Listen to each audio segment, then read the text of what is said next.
सार्वजनिक बांधकाम मंत्री शिवेंद्रराजे भोसलेंनी घेतली उदयनराजे भोसलेंची भेट। उदयनराजेंकडून शिवेंद्रराजेंचं अभिनंदन। पुणे अहिल्यानगर मार्गावरील अपघातामध्ये मृत झालेल्या व्यक्तींच्या नातेवाईकांकडून रास्ता रोको आंदोलन।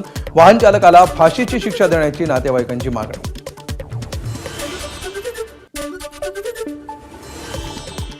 बुलढाण्याच्या लोणारमध्ये ग्रामीण रुग्णालयामध्ये आग, एका रुग्णाचा होरपळून मृत्यू। लोणार पोलिसांमध्ये आकस्मिक मृत्यूची नोंद।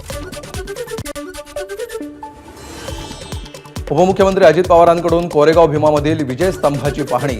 विजय स्तंभ अभिवादन दिनाचा आढावा घेण्यासाठी अजित पवारांचा दौरा।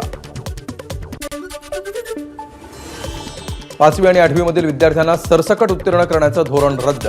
केंद्र सरकारचा मोठा निर्णय। फेरपरीक्षेमध्ये नापास झाल्यास विद्यार्थ्यांना त्याच इयत्तेत बसावं लागणार। दिल्ली हायकोर्टानं पूजा खेडकरचा अटकपूर्व जामीन फेटाळला। पूजा खेडकरनं यूपीएससी आणि समाजाचीही फसवणूक केल्याचं प्रथमदर्शनी दिसत असल्याचं न्यायालयाचं निरीक्षण। चौकशी आवश्यक असल्याचंही न्यायालयाकडून स्पष्ट।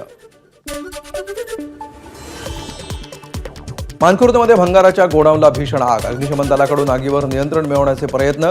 आगीचं कारण अद्याप अस्पष्ट।